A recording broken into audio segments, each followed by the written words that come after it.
Assalamualaikum warahmatullahi wabarakatuh.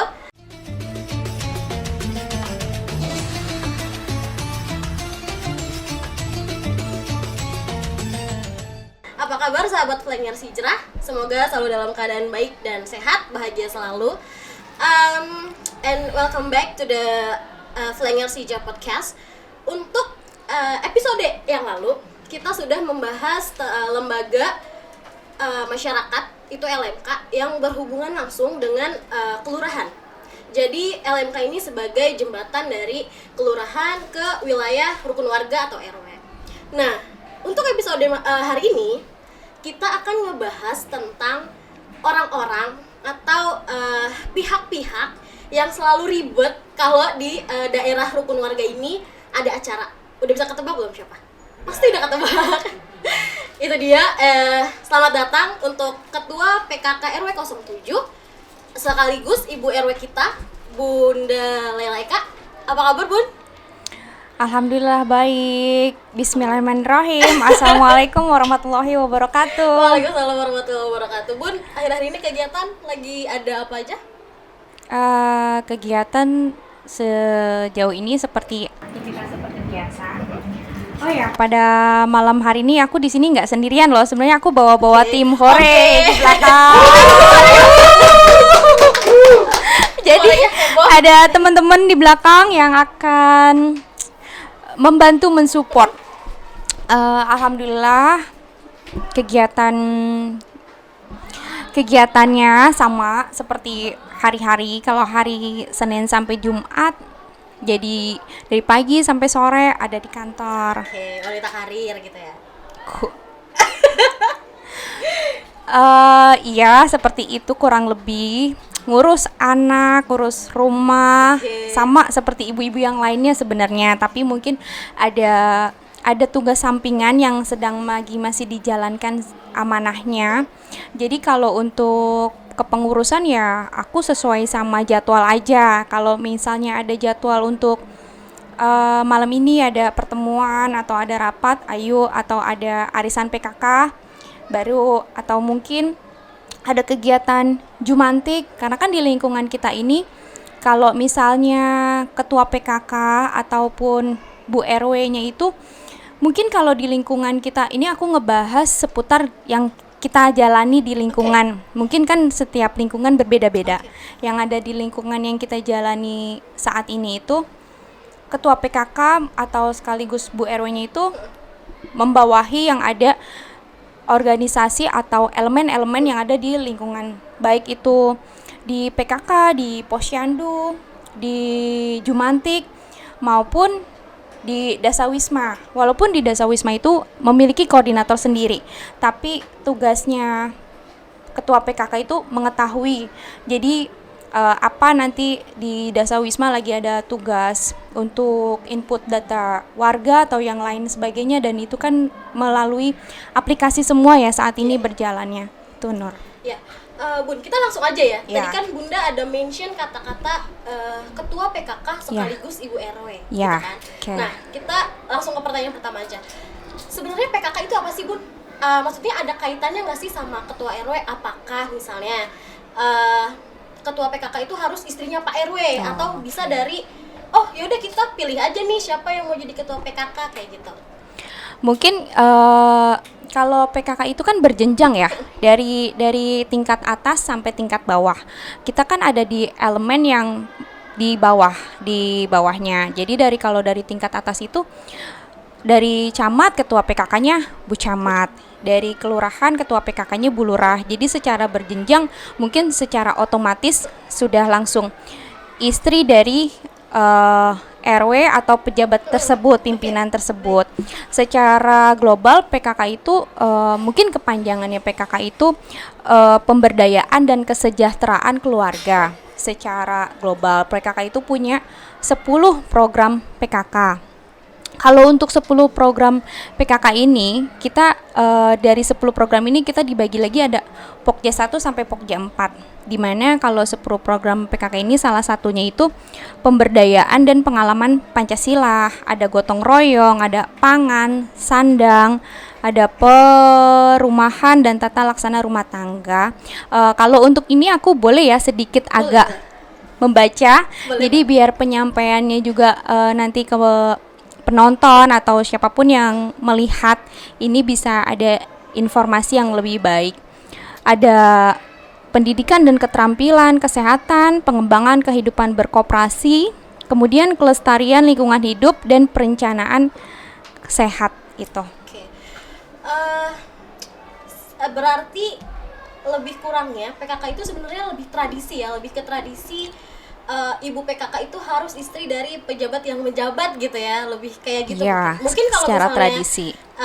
Bukan dari istri dari pejabat tersebut sebenarnya bisa, cuma kan lebih ke Ya, kesediaan aja mungkin.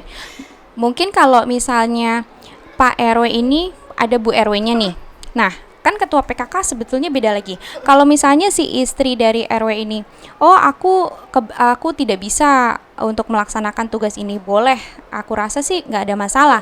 Ketua PKK-nya dipegang dengan orang lain yang lebih bisa kompeten ya, gitu. Oke, tadi kan Bunda udah bahas perihal tugas-tugas dari PKK sebagai organisasi terstruktur nih, Bun. Ya. Yang juga mungkin punya fungsi tersendiri ya, kayak kita nggak mungkin ada suatu lembaga yang fungsinya tuh nggak ada gitu kan. Ya. Nah, boleh nggak sih Bun kita tahu rincian dari apa aja sih nih pokja-pokja yang ada di PKK serta tugas-tugasnya? Rinciannya sebetulnya secara detail itu ada ya, secara detail. Tapi kalau secara singkatnya, kita itu di sini itu PKK ada Pokja 1 sampai dengan Pokja 4. Pokja 1 itu kalau di sini itu lebih terlihat sebetulnya ada untuk sebenarnya ini ada beberapa item tugas di dalam Pokja-Pogjanya, tapi yang lebih kita sering laksanakan Pokja 1 itu untuk di bidang keagamaan. Baik.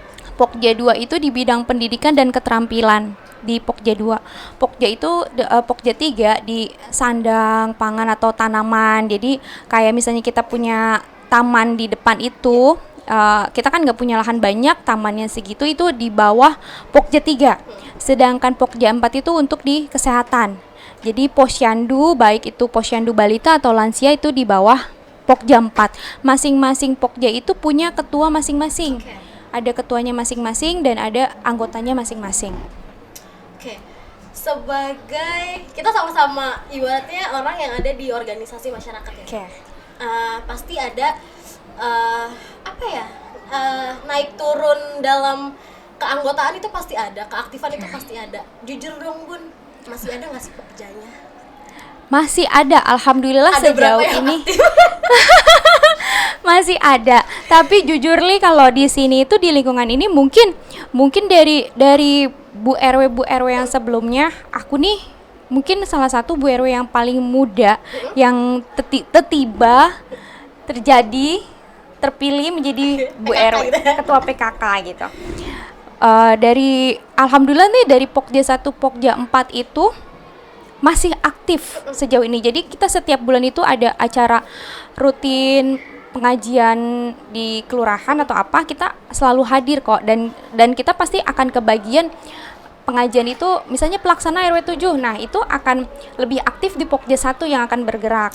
Terus kalau misalnya di Pokja 2 keterampilan, kemarin pun di kelurahan mengadakan rapat atau keterampilan, kita ikut ke sana semua hadir. Ada Pokja 1 sampai Pokja 4-nya ada semua di sana. Jadi masih sejauh ini. Masih aktif ya, aman ya? Aman, insya Nggak Allah. kayak organisasi-organisasi yang lain. Sejauh ini masih bisa. Tadi kan Bunda ada kita tahu bahwa ada Pokja yang menangani apa Bu tadi, kesehatan ya? Kesehatan. Itu Pokja berapa? Pokja 4. Pokja 4, baik. Pokja tersebut itu kan pasti menangani perihal posyandu itu kan Betul. sekarang banyak ya, ada posyandu balita, Lansia. posyandu lansia, posyandu untuk anak untuk anak seumur aku. Iya, Aku kan masih 17 tahun posbindu. nih. Posbindu ya. Posbindu. Posyandu. Nah, ya biasanya posyandu itu kan banyak ya Ya. sekarang. Nah, kita langsung beralih ke topik yang memang lagi hangat banget. Ya. Karena waktu itu kita juga pada saat pesta demokrasi, kasus ini nih banyak banget nih Diangkat, gitu ya. iya. Perihal stunting, teman-teman. Nah, stunting ini kan ibaratnya kita tuh baru sadar gitu, baru tahu kalau ada stunting. Dulu itu namanya kurang gizi ya, mungkin lebih terkenal ke kurang gizi. Cuma kalau sekarang bahasa kerennya tuh stunting gitu kan. Dalam hal ini Bun, pernah nggak sih kita tuh ada nggak case-nya di wilayah case-nya? Kita ada satu kasus kemarin di tahun 2023. Anak ini kan kita kalau untuk dari sisi kader, dari sisi pelaksana petugas-petugas kader di Posyandu itu, setiap kali balita yang datang ke sana pasti diukur tinggi badan dan berat badan. Ketika berat badan dan tinggi badannya nggak sesuai, itu kan warning ya, warning, karena ada grafik yang harus kita lihat nih, kita catat nih. Ada pertumbuhan atau ya, enggak ada. gitu ya. Nah, setiap kali posyandu pun ada di penyuluhan kesehatan. Jadi pasti nanti kan akan diarahkan ke sana. Nah, nanti ketika diarahkan pun kita sebagai kader yang ada di lingkungan tidak bisa memutuskan oh ini stunting atau kurang gizi. Sebetulnya stunting itu secara besarnya itu pertumbuhan anak yang tidak sesuai dengan anak-anak yang sesuai sama usianya, baik tinggi badan ataupun berat badan. Jadi usianya dia berapa, tinggi badan atau berat badannya berbeda. Seperti itu. Nah, kita tuh kemarin ada menangani case seperti itu. Kita arahkan dulu ke puskesmas dan alhamdulillahnya itu keluarganya itu cukup kooperatif, karena kan mungkin terkadang ada rasa apa ya? Rasa malu. Apalagi gitu. Kita kan tinggal di lingkungan yang memang padat banget ya penduduk gitu betul. Ya. Maksudnya Beraneka kita ragam. ABC itu tetangga itu punya pasti tahu gitu ya. Bener. Kadang kita berbicaranya olahannya mentah udah mateng nyampenya. Betul. Iya kan? Betul. Kita nyampenya A sampai Z gitu. Iya. Nah, kayak gitu. Nah, alhamdulillah tuh kemarin penanganannya itu cukup kooperatif, keluarganya cukup kooperatif. Kita datang juga kunjungan dari rumah sakit, dari puskesmas, dari kelurahan, dan itu kita menangani di sini itu kurang lebih selama 4 bulan. 4 bulan itu kita dikasih menu dari ahli gizinya untuk mengatur pola makan si anak ini agar ada progres peningkatan dari tinggi badan maupun berat badannya, biar ada perkembangan. Alhamdulillah selama 4 bulan ini mengalami perkembangan yang cukup baik. Nah, setelah mengalami perkembangan yang cukup baik, program itu sudah di stop dulu karena balita ini sudah mengalami progres yang lumayan positif ya. Iya, seperti itu. Ada. Bu, kita minum dulu boleh? Boleh, biar lebih rileks ya. Iya. Nah, ini kita lumayan berat pembahasannya soal stunting dan wilayah kita nih pernah ada case seperti itu gitu ya. Lebih ke kayak ternyata apa ya, masalah sosial yang ada di luar sana ternyata ada juga loh di wilayah kita gitu ya. Bun, kalau misalnya kita semua boleh tahu ya, langkah-langkah apa aja nih yang Ibu lakukan sama teman-teman tim Posyandu atau teman-teman PKK untuk menangani si stunting ini di wilayah gitu.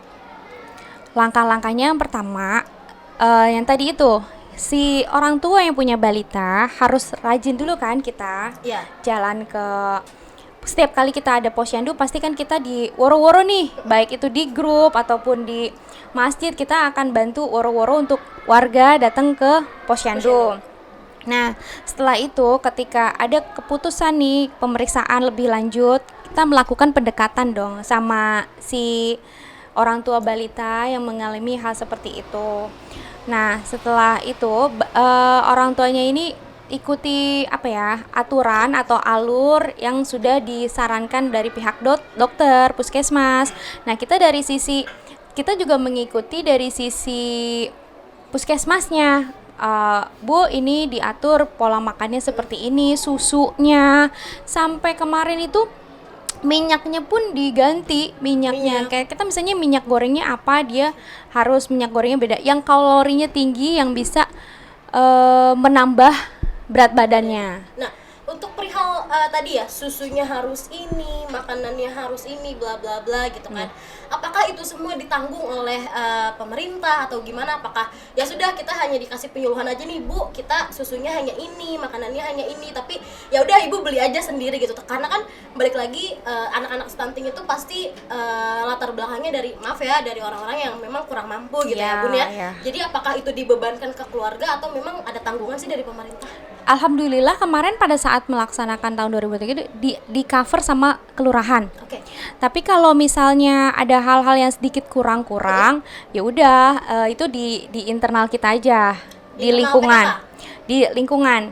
Oh, misalnya ada biaya yang harus misalnya ini sedikit kurang, ya sudah kita bantu gitu. Jadi saling membackup aja sih sebetulnya. Sebenarnya agak tegang ya? Iya, agak tegang aduh. Tegang teman-teman, beneran. Kita berhadapan sama bunda-bunda yang sering dipanggil bunda-bunda di jalan ini. Sebenarnya pertanyaannya udah habis Bun, tapi ada satu pertanyaan tambahan.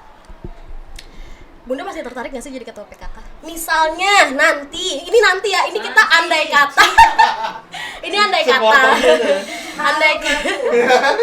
Andai kata ada ketua RW yang memang tidak memungkinkan istrinya menjadi PKK tapi nunjuk Bunda karena melihat cara kerja Bunda tuh udah luar biasa gitu. Bunda kalau ditawarin masih mau?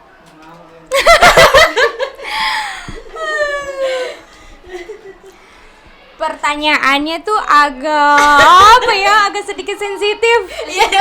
Kalau kita sih maju terus aja. Pendukungnya udah ada. Pendukungnya udah ada. Perjuangan. Mungkin sedikit ini tahun ini tuh tahun terakhir ya. Tahun terakhir baik itu dari pergantian. Kita nanti di bulan November ada pergantian gubernur, terus lalu ke LMK, RT dan RW. Secara semuanya berjenjang akan habis di tahun ini semua. Nah, kalau tadi itu pertanyaan seperti itu, aku belum bisa jawab sekarang. Belum bisa jawab. Karena pasti itu harus ada diskus secara internal. Diskus secara internal dengan Pak RW yang saat ini menjabat. Kembali lagi ya, kalau aku lihat di sini tuh kalau aku mungkin sifatnya agak lebih santai ketika menghadapi perbedaan-perbedaan. Karena mau dimanapun gak akan ada yang cocok. Kalau kita cari kecocokan gak sama. Dan mau dimanapun kita akan mempunyai tantangan tersendiri.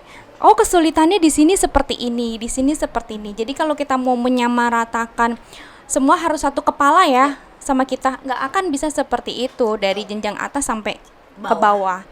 Yang kita bisa itu walaupun sejauh ini pasti ada hal-hal yang plus minusnya, tapi selama ini semua kegiatan kondusif dan bisa berjalan sampai di akhir-akhir ini, dan kita pun akan melewati sekarang hari-hari kemerdekaan, hari-hari kemerdekaan di mana panitia semua anak-anak muda yang menjalankan. Nah, karena itu kita perlu bekerja sama anak-anak muda yang memang regenerasi lebih terbuka, lebih lebih bisa bertukar pikiran dan tidak itu aja, karena kan sekarang semuanya harus mau nggak mau kita ngikutin zaman yang jalan sekarang. Betul. Digital nggak bisa semua harus seperti zaman dulu dicatat begini. Sekarang semuanya serba online atau catat, seperti kayak kerja dasawisma semua lewat aplikasi kan. Nah jadi mungkin seperti itu. Jadi kalau ditanya masih mau apa enggak, secara kerja organisasinya aku mau. Ini kan kerja ikhlas kerja ikhlas, tidak ada gaji bulanan. Jadi semua kerja dari hati. Nah, menemukan orang yang mau bekerja sama kita itu perlu orang-orang yang sepemikiran, sejalan sama kita kan. Dan itu tidak mudah. Tapi bismillah kita bisa. Itu aja sih. Pasti ada tantangannya dimanapun ada. Pasti bisa. Lanjutkan. Oke, baik teman-teman, nggak kerasa kita udah ada di akhir penghujung acara pada hari ini. Terima kasih Bunda. Terima kasih ya udah meluangkan waktunya di sela-sela kesibukan yang padat banget ya. Kita tahu kegiatan Bunda beneran sepadat itu. So buat teman-teman jangan lupa nantikan episode-episode selanjutnya dari podcast Flanger Hijrah karena kita akan terus membahas perihal lembaga masyarakat yang ada di wilayah, dan tidak hanya lembaga masyarakat aja, tapi kedepannya kita akan membahas perihal materi-materi yang mungkin pernah kita bahas juga. Kita akan bahas secara lebih mendalam lagi. Kurang lebihnya mohon maaf, jangan lupa komen, like, subscribe. Thank you. Bye-bye. Wassalamualaikum warahmatullahi wabarakatuh.